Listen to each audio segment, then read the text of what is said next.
स्वागत है आपका इस मूवी के दूसरे पार्ट में। जिसने अभी तक पहला पार्ट नहीं देखा है, डिस्क्रिप्शन में लिंक है, जाकर देख ले।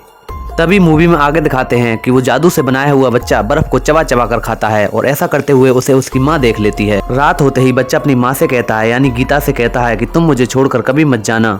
और ऐसा सुनते ही गीता उसे गले से लगा लेती है।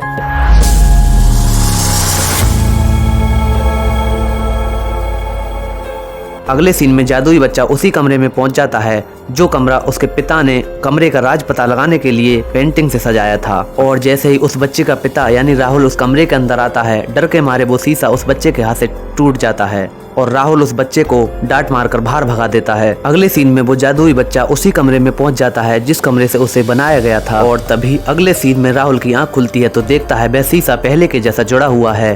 और तभी घबराता हुआ अपनी बीवी के पास जाता है और उससे पूछता है, क्या ये बल्ब तुमने दोबारा से उस कमरे से मांगा था? ऐसा कहने पर गीता मना कर देती है, मैं ये बल्ब क्यों मांगूंगी। और राहुल और गीता समझ जाते हैं कि उस कमरे का प्रयोग उस बच्चे ने किया है और दौड़ते हुए उसके पीछे चले जाते हैं। जादुई कमरे में घुसते देखते हैं कि वहाँ पर एक बहुत बड़ा जंगल बना हुआ है, क्योंकि उस बच्चे को जंगल में जाना बहुत पसंद था और उसके माता पिता उसे जंगल में नहीं जाने देते थे। ये सब देखकर गीता तो बहुत खुश हो जाती है और अपने बच्चे के साथ खेलने लगती है। और ये देखकर राहुल बहुत गुस्सा हो जाता है और दोबारा से राहुल उस कमरे में आता है। उस कमरे को कोई ना खोले इसलिए उसमें ताला लगाकर चला जाता है। और अगले सीन में गीता राहुल से लड़ते हुए कहती है कि वह असली के जंगल में तो जा नहीं सकता, जादू द्वारा बनाए हुए जंगल में चला गया तो क्या हुआ। और उन दोनों की बातें वो बच्चा छुपकर सुन रहा होता है। तभी उनके घर किसी का फोन आता है और उस फोन को बच्चा रिसीव कर लेता है।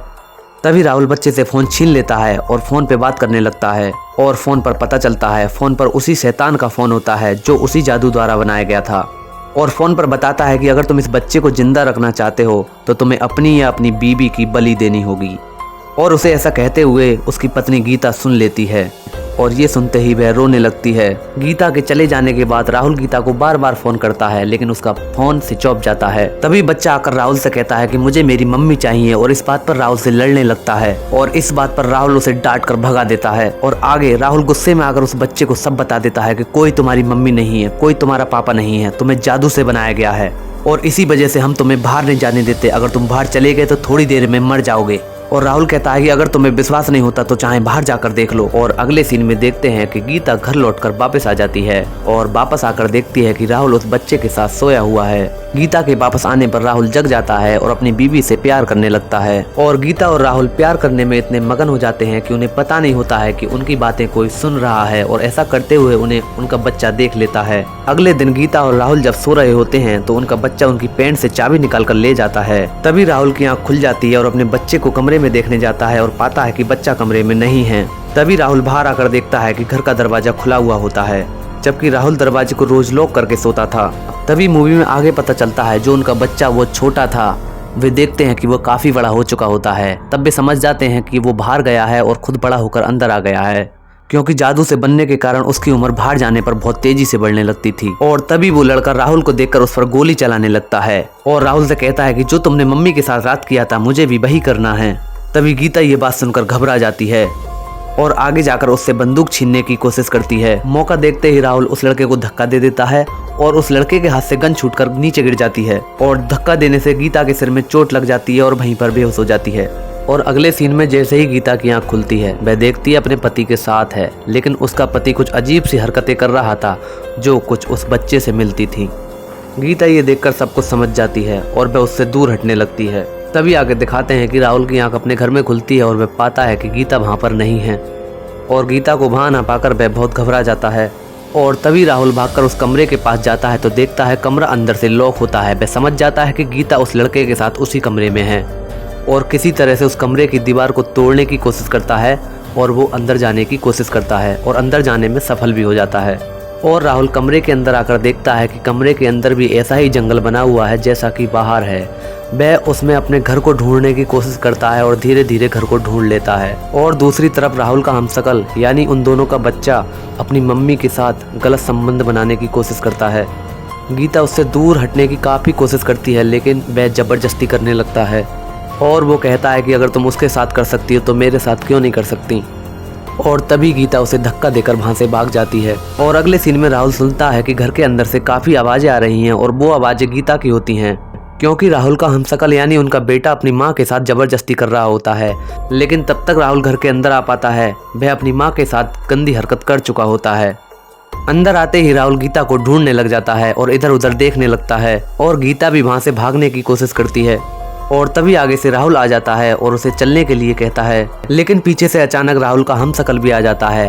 वह कहता है कि मैं तुम्हारा असली पति हूँ। तभी राहुल कुछ कोड बताता है और गीता राहुल के साथ भाग जाती है। गीता यहाँ पर नकली राहुल को पहचान लेती है और उसे धक्का दे देती है। नकली राहुल थोड़ी देर के लिए बेहोश हो जाता है और अपने असली राहुल के साथ वहाँ से भाग जाती है। तभी उस जादुई लड़के को होश आ जाता है और वह देखता है कि उसके मम्मी और पापा कमरे में फंसे हुए हैं। और इसी बात का फायदा उठाकर वह चाकू निकालता है और अपने डैड को मारने की कोशिश करता है और डैड के चाकू मार भी देता है। तभी लड़के को पता चलता है कि जिस राहुल के उसने चक्कू मारा है वे दोनों नकली हैं और असली वाले घर के बाहर से भागते हुए दिखते हैं। और अगले सीन में राहुल और गीता उसी कमरे के दरवाजे की ओर भागते हैं जहाँ से वो अंदर आए थे। और दोनों पीछे मुड़कर देखते हैं कि वो लड़का भी उनका पीछा कर रहा होता है। और तभी वो जादुई लड़का दोबारा से चक्कू लेकर राहुल की ओर भागता है। राहुल दरवाजे का गेट खोलकर सामने आ जाता है और लड़के को अपनी गोदी में भरकर बाहर कूद जाता है। जैसे ही लड़का बाहर आता है गीता अंदर से दरवाजा बंद कर लेती है ताकि वह अंदर ना आ सके। और जैसे ही उस लड़के को धूप लगती है वह लड़का बूढ़ा होने लगता है और धीरे धीरे बहुत ज़्यादा बूढ़ा होकर राख बन जाता है। और गीता और राहुल ये सब देखकर बहुत ज़्यादा उदास होते हैं।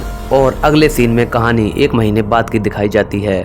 दिखाते हैं कि राहुल और गीता ने एक अलग घर ले लिया होता है जिसमें वो रहने लगते हैं। राहुल अपने घर को गीता के पास जा रहा होता है और तभी राहुल देखता है कि घर का दरवाजा बंद है। वह गीता को आवाज देने की कोशिश करता है लेकिन अंदर से कोई आवाज नहीं आती है। और तभी गीता को दिखाते हैं। गीता बहुत उदास बैठी है और वह अपनी प्रेगनेंसी की रिपोर्ट चेक कर रही होती है। प्रेगनेंसी की रिपोर्ट में पता चलता है कि वह प्रेग्नेंट है और डॉक्टर के अनुसार वह कभी प्रेग्नेंट नहीं हो सकती थी। और उसे याद आता है उस जादुई लड़के ने जो उसके साथ गंदा काम किया था वह उसी का नतीजा था। और यहीं पर ये मूवी समाप्त कर दी जाती है। तो मेरे भाइयों, अगर वीडियो अच्छी लगी हो तो यार वीडियो को लाइक कर देना और चैनल को सब्सक्राइब करना तो बिल्कुल मत भूलना, क्योंकि यार चैनल सब्सक्राइब करने में कोई पैसे नहीं लगते और तुम वीडियो को लाइक कर देते हो तो हमारा मनोबल बढ़ जाता है। तो गाइज, मैं आपके लिए ऐसी अच्छी अच्छी मूवी की स्टोरी लाता रहूँगा। आप अपना प्यार मेरे ऊपर बनाए रखिए। मैं आपसे यही गुजारिश करता हूँ कि मैं आपके लिए अच्छे से अच्छी वीडियो ला सकूँ, अच्छे से अच्छी कहानी ला सकूँ। तो आज के लिए बस इतना ही। धन्यवाद।